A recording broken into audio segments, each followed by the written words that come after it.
The air tasted wrong that October evening, metallic and heavy, like the moment before lightning strikes.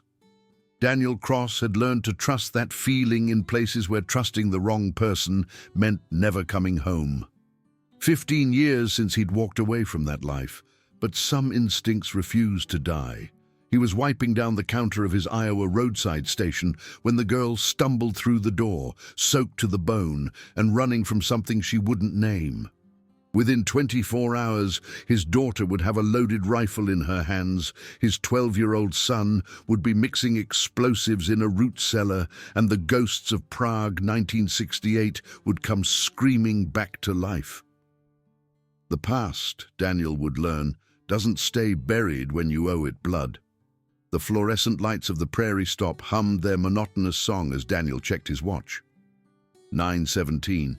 3 hours remained in his shift before he could head home to check on his youngest, then collapse into bed that smelled faintly of motor oil no matter how often he washed the sheets. The boy needed him lately, needed the reassurance that only a father's presence could provide, especially since the doctors had delivered their verdict about Tommy's deteriorating condition.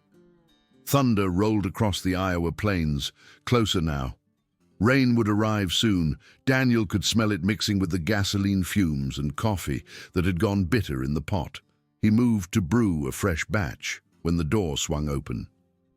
She couldn't have been older than 18, dark hair plastered against pale skin, eyes that catalogued every exit with the practiced efficiency of someone trained to survive.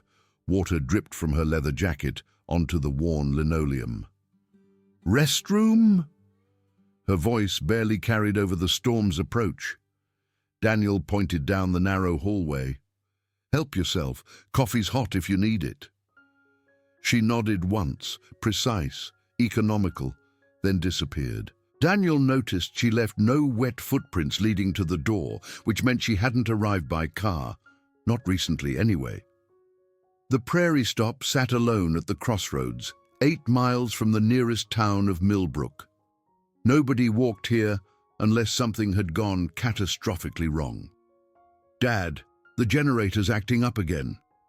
His daughter emerged from the storage room, 19 years old, with her mother's green eyes and his own stubborn jaw. Emma had been helping at the station since she turned 15, since cancer took Rebecca and left Daniel with 2 kids and debts that stretched like razor wire across their future. "I'll look at it tomorrow," Daniel said, though he'd been saying that for 3 weeks.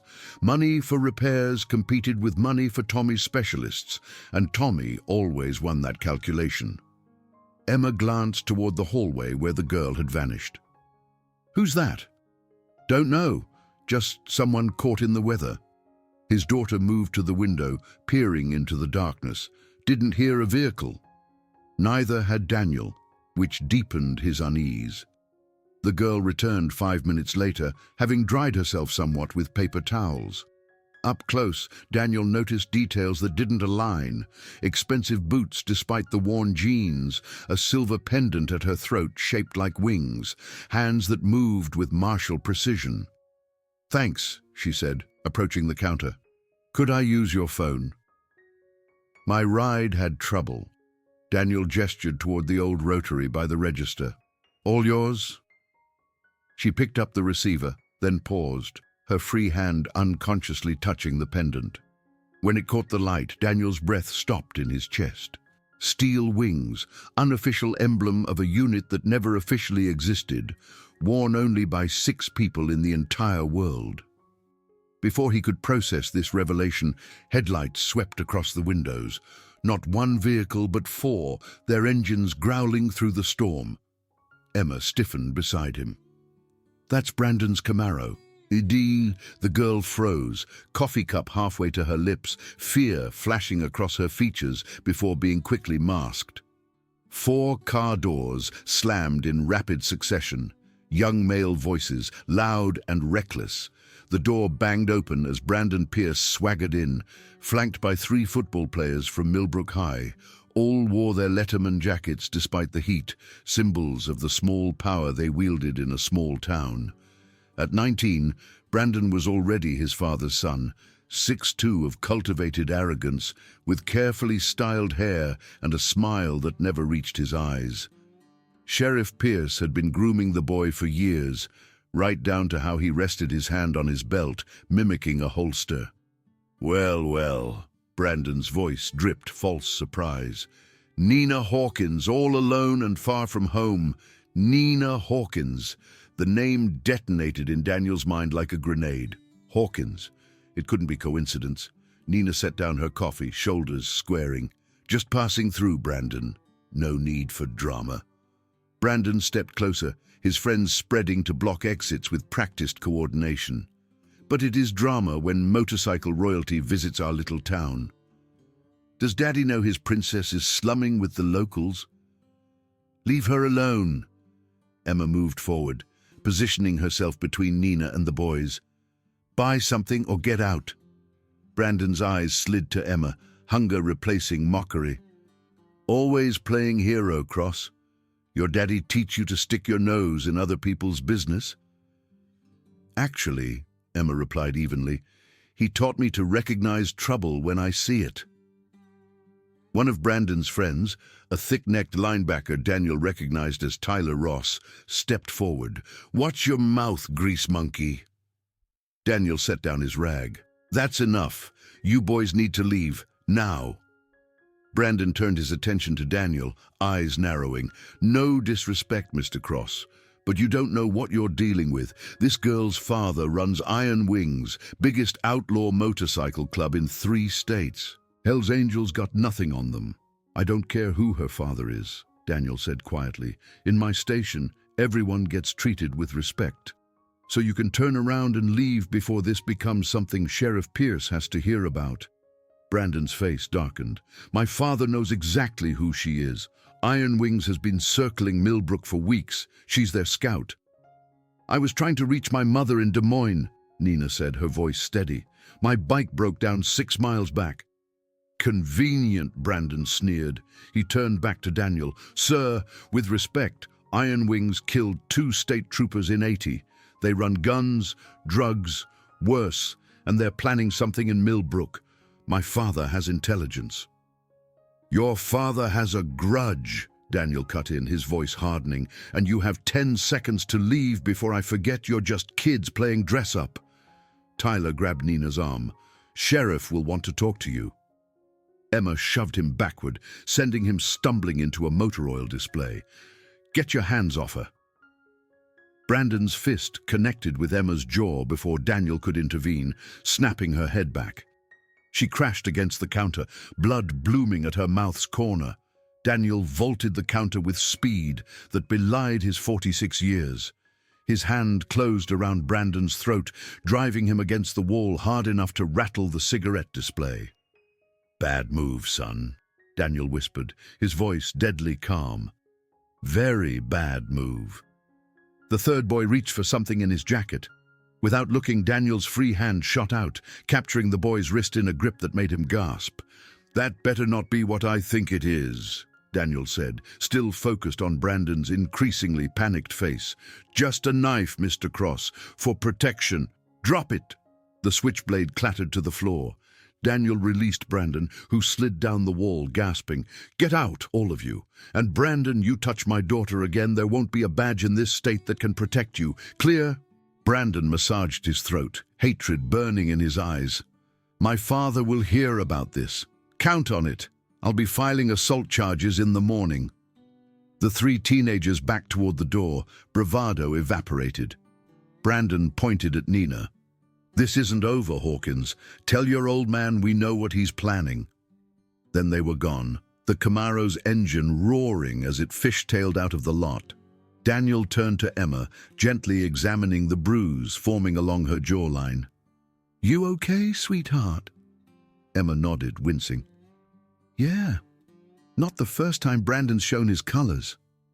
"First time he's hit you," Daniel observed, ice in his voice. "I'm okay, Dad." "Really?" Emma glanced at Nina. "Are you all right?" Nina seemed surprised by the concern. "I should be asking you that. You didn't have to step in." "Yeah, I did," Emma replied simply. Daniel studied Nina more carefully now. The resemblance was subtle but unmistakable. The set of her jaw, the calculating intelligence behind those dark eyes. Victor Hawkins's daughter, no doubt. "Your bike broke down?" he asked. Nina nodded. "Timing chain snapped on my Sportster. I had to hide it off Highway 70 when I saw those idiots following me.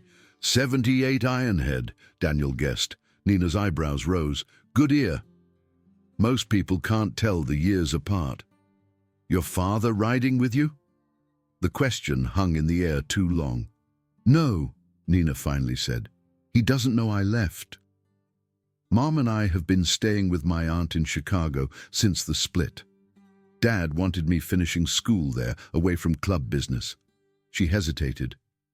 "How did you know Brandon was lying about Iron Wings planning something?" "Because outlaw clubs don't waste time on towns like this unless they're passing through," Daniel answered. "And because Sheriff Pierce inherited his habit of bending truth to fit his narrative." Lightning flashed, followed immediately by thunder that shook the windows. The storm was directly overhead. "I should call my mom," Nina said. "Let her know I'll be late." While Nina made her call, Daniel took Emma aside. "Go clean up. I'll close tonight." "Dad?" Emma lowered her voice. "Who is she really? You recognize something?" Daniel considered his answer carefully. "Someone connected to my past. Before you were born, military adjacent." Emma studied her father's face, reading the tension there. "You're worried about more than Brandon Pierce." "Smart girl?" Daniel managed a smile. "Too smart sometimes." Nina returned, expression troubled. "Mom's not answering. I left a message." "Service gets spotty in this weather," Daniel offered, though he suspected the problem might be more complicated. An hour later, they'd retrieved Nina's Sportster from the drainage ditch where she'd hidden it. Daniel loaded the motorcycle into his truck bed, securing it with practiced efficiency. Back at the Prairie Stop service bay, he examined the timing chain under harsh fluorescent light. "This is a clean break," he said finally. "Almost too clean." Nina frowned. "What do you mean?" "Could be coincidence. Could be someone wanted you stranded." Daniel glanced up at her. "Anyone have reason to follow you besides Brandon and his friends?" "No," Nina said quickly. Too quickly. Daniel didn't press. Instead, he wheeled the Sportster into his workspace. "I can fix this. Might take a day to get parts." "I should probably just call a tow to Des Moines. That'll cost you $300 minimum. I can do it for parts and labor, maybe $100 total." The practical offer seemed to ease her suspicion. "That's generous." "It's business," Daniel corrected. The bell at the front chimed again. Emma went to check, then didn't return. Daniel set down his tools and followed. Sheriff Gerald Pierce stood at the counter, his uniform immaculate despite the late hour and weather. At 52, Pierce remained imposingly fit, silver hair cropped military short above a face carved from granite and disappointment. Two deputies flanked him, hands resting on service weapons. Nina was nowhere visible. "Working late, Cross," Pierce said without preamble. "Something I can help you with, Sheriff?" Pierce's cold eyes catalogued everything. "Brandon called, says there was an altercation, says you assaulted him." Emma stepped forward, the bruise on her jaw now darkly visible. "After he did this to me." Pierce's expression didn't change. "Brandon says Emma attacked first. Says you were harboring a known associate of Iron Wings, Nina Hawkins." "Nina Hawkins isn't Iron Wings," Daniel replied evenly. "She's a teenage girl whose motorcycle broke down in a storm. Your son and his friends followed her here and tried to drag her out by force." "Hawkins," Pierce repeated slowly, watching Daniel's face. "Relation to Victor Hawkins, I presume." "I wouldn't know." "Don't insult my intelligence, Cross. You and I both know who Victor Hawkins is. Iron Wings, Iowa chapter president. Same organization responsible for the deaths of troopers Kellerman and Hayes in '80. Iron Wings was cleared of those charges, Daniel pointed out. Investigation found they were shot by a rival club, Pierce's eyes narrowed fractionally. You seem well informed for a station owner. I read newspapers. Where is she now? Gone. Called someone to pick her up. Then you won't mind if my deputies look around. It wasn't a question. The deputies were already moving, one heading toward the garage, the other checking bathrooms and storage. Daniel held Pierce's gaze. 15 years living clean in this town, Sheriff. When did I become the enemy? The moment you chose to protect the daughter of a criminal. Pierce leaned closer, lowering his voice. Or is it older than that, Cross? Prague, maybe. 68. The city's name hit Daniel like a physical blow. No one in Millbrook knew about Prague, no one except the men who'd been there. I don't know what you're talking about. Pierce smiled thinly. Of course you don't. He straightened as his deputies returned, both shaking their heads. Seems you're telling the truth. She's gone. Told you. After they left, Emma rounded on her father. Where is she? Daniel moved to the register, kneeling to lift the concealed trapdoor beneath it. Storage cellar. Coast is clear, Nina. Nina emerged from the hidden space, dust in her hair. You have a panic room in your gas station? Previous owner was paranoid about robberies, Daniel explained. Comes in handy. How did you know to hide me? Because I know your father, Daniel answered simply. The words hung in the silent store. Nina's expression shifted from surprise to calculation. Steel circle. It wasn't a question. Daniel didn't confirm or deny. It's been a long time since anyone used that name. My father has a photograph, Nina continued. 6 men in Prague, winter 68. He never talks about it, but he keeps it locked in his safe. You're in it, on the left, looking younger, but not that different. Emma looked between them, confusion evident. Dad, what is she talking about? Daniel sighed, 15 years of carefully maintained normalcy crumbling. Your mother and I agreed never to discuss my service. It was classified then, still is technically. Steel Circle wasn't regular military, Nina explained. They were joint CIA special forces, black ops during the Cold War. That's enough, Daniel warned quietly. Nina fell silent, but respect and wariness filled her eyes. Daniel checked his watch. Nearly 1 a.m. We should get home. Tommy will be waiting up. He turned to Nina. You're welcome to our spare room. I'll have your bike fixed by tomorrow. Nina hesitated. Sheriff Pierce won't look for you at my house, Daniel finished. Not tonight anyway. Tomorrow, you'll be gone. The decision made, they locked the station and drove through quiet streets to Daniel's modest 2-story home. The former farmhouse sat on 4 acres at Millbrook's edge, renovated by Daniel's own hands after Rebecca died, needing the physical labor to exhaust him enough to sleep. Tommy was indeed awake, his 13-year-old face lighting up when they entered. Despite the late hour, he sat at the kitchen table surrounded by motorcycle catalogs and his own meticulous engine drawings.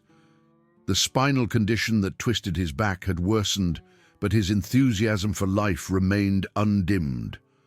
Dad, Emma!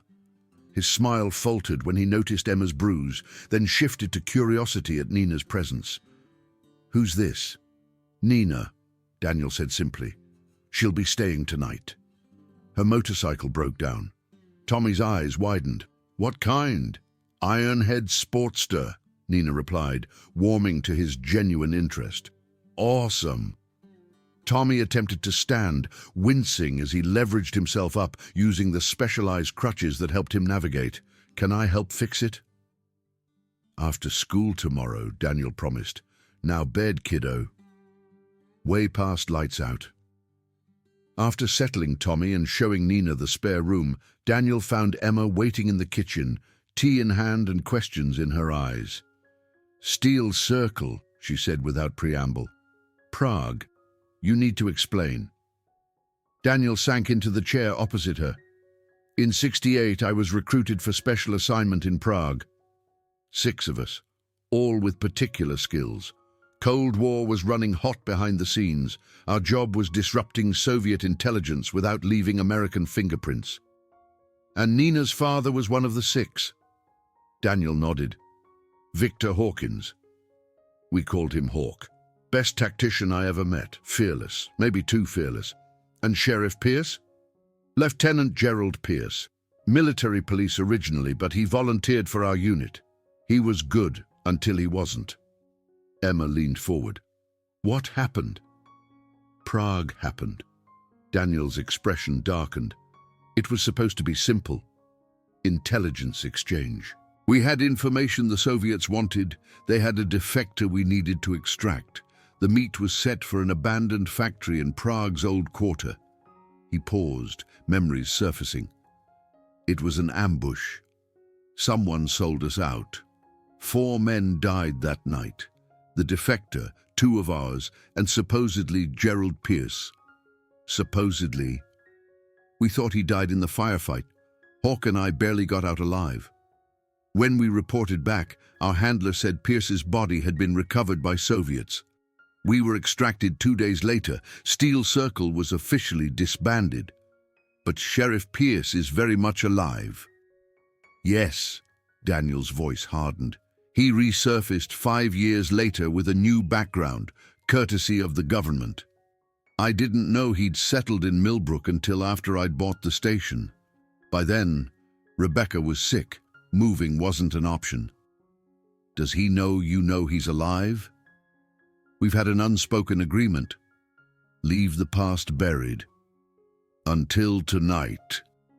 Daniel confirmed with a nod. When Brandon and his friends showed up following Nina, it wasn't coincidence. Pierce must have recognized her, been watching for any sign of Hawk. But why? The mission was decades ago. Because Hawk was supposedly the one who killed Pierce in that factory, Daniel said quietly. And if Pierce survived, he might have been the one who betrayed us to the Soviets. Emma absorbed this slowly. Does Nina know? I doubt it. Hawk never burdened family with ghosts. Which is why she needs to be gone by tomorrow, Emma said. You won't have our family caught in whatever's brewing. Exactly. But as Daniel lay awake in bed, staring at the ceiling while old memories circled, he knew tomorrow would bring more than a repaired motorcycle and departing guest. The past had found him after 15 years of careful anonymity. Prague was coming to Millbrook. Dawn broke pale and cold.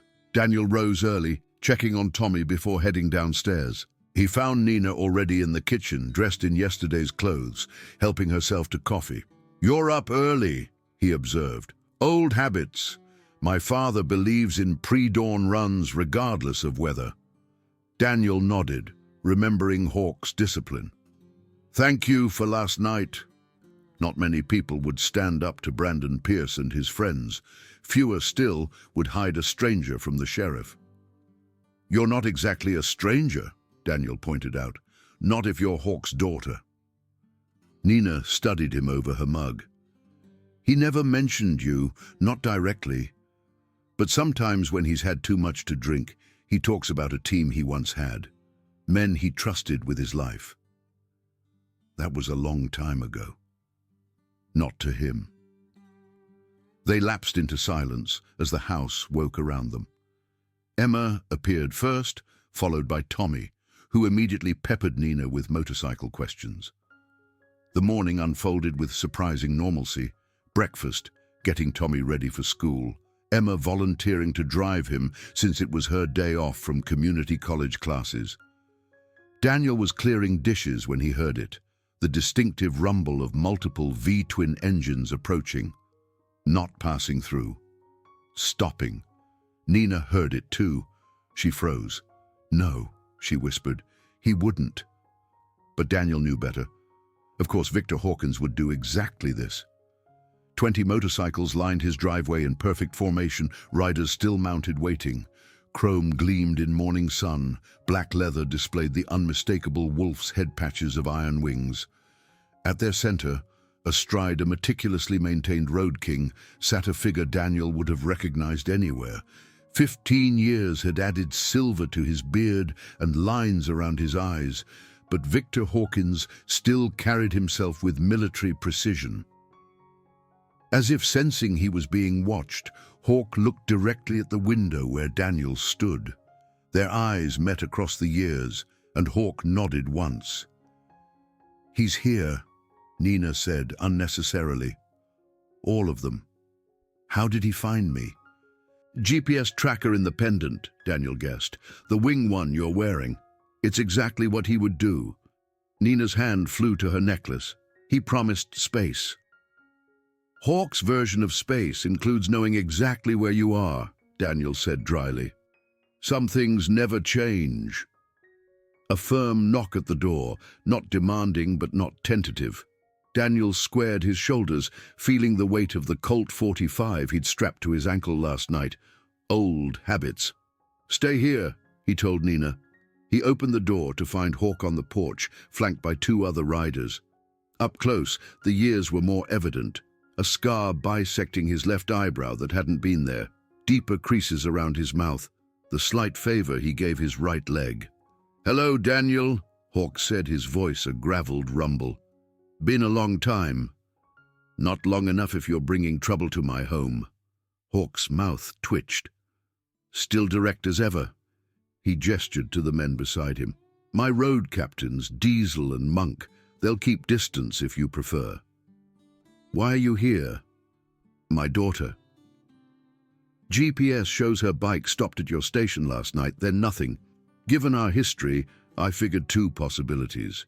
Either you were helping her, or someone was using her to get to me." "She's safe," Daniel confirmed. "Bike broke down. Timing chain was sabotaged." Hawk's expression darkened. "I want to see her." "That's up to Nina." Nina appeared behind Daniel. "I'm right here, Dad." Hawk's features softened fractionally. "Nina, you okay, kid?" "I'm fine." "No thanks to your tracking device." "How's the search for Mom going?" The question caught Hawk off guard. "What are you talking about?" "Your mother's in Des Moines with your aunt." Nina frowned. "No, she's not. She left 3 days ago, said she was meeting you to discuss divorce settlement. When she didn't come home, I took the Sportster to look for her." Hawk exchanged sharp glances with his road captains. "I haven't seen your mother in 8 months, Nina. We have no meeting scheduled." The implications weren't lost on Daniel. Someone had lured both Nina and her mother out of safety, using each as bait for the other. "Pierce," Daniel said quietly. Hawk nodded grimly. "Maybe. Or someone using him. Either way, we need to talk. Properly." He looked at Daniel. "For old times. For Steel Circle." Daniel felt past and present collide. On one side, the quiet life he'd built. On the other, the brotherhood he'd once sworn allegiance to above all else.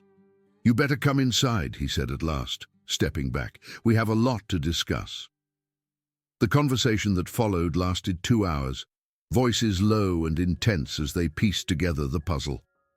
Catherine Hawkins, Nina's mother, had disappeared 3 days ago. Pierce had moved against Nina last night. And somewhere in the background, the shadow of Prague 1968 loomed large. "We need to move fast," Hawk said finally.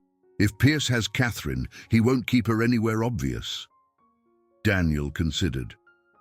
"Pierce maintains a hunting cabin 20 miles north, remote, off the books. That's our first stop." But before they could formulate a plan, Emma's pickup returned far earlier than expected. She burst through the door, Tommy behind her. "Dad," she called urgently, "school's cancelled." Sheriff Pierce called an emergency assembly this morning, telling everyone Iron Wings is planning something big. He's setting up checkpoints on all roads, Tommy added excitedly. There were state troopers everywhere, and Brandon was telling everyone his dad's bringing tactical teams. The noose was tightening faster than anticipated. What followed was a desperate race against time, retrieving a key from Pierce's office, infiltrating an abandoned missile silo, confronting the sheriff who'd betrayed them decades ago over a Cold War weapon called Blackstone, a device that could remotely disable nuclear systems, making it the perfect tool for modern warfare. In the end, it came down to sacrifice. Elizabeth Raven, the sixth member of Steel Circle, presumed dead for 25 years, revealed herself at the critical moment. She'd been hunting Pierce and Blackstone all along, waiting for the right time to strike. When Pierce attempted to activate the device, using it as leverage in a sale to Russian ultranationalists, Raven made her choice. Someone had to stay with Blackstone's control system while Daniel triggered an electromagnetic pulse to destroy it. Someone had to ensure the signal didn't transmit early. "Go," she told Daniel as alarms wailed and generators screamed toward critical mass. "Your children need you. Mine are long grown. This is my responsibility. I helped create Blackstone. It's fitting I helped destroy it." Daniel had sealed the blast doors and run, emerging just as the EMP discharged, frying every electronic system in the facility. Raven died, ensuring Blackstone would never threaten the world. 3 months later, life had returned to something approximating normal. Pierce stood trial, his testimony secured in exchange for protection for Brandon, who'd helped them in the end. Catherine Hawkins was reunited with her family, her cover as a federal agent finally blown, but her conscience clear. Daniel stood behind the counter of Prairie Stop, wiping down surfaces. The bell chimed. Hawk entered, leather cut exchanged for flannel and jeans. "Coffee still fresh?" Hawk asked. "Just made it. Emma's in the garage with Tommy if you're looking for them." Hawk poured himself a cup. "Catherine called last night. She's been debriefed, released from service. No charges." "Good." Nina must be relieved. "She is." Hawk sipped his coffee. "Any regrets?" Daniel considered, thinking of Raven's sacrifice, of the years spent hiding from a past that found him anyway, of Rebecca and the life they'd built together. "No," he decided. "No regrets." From the garage came laughter.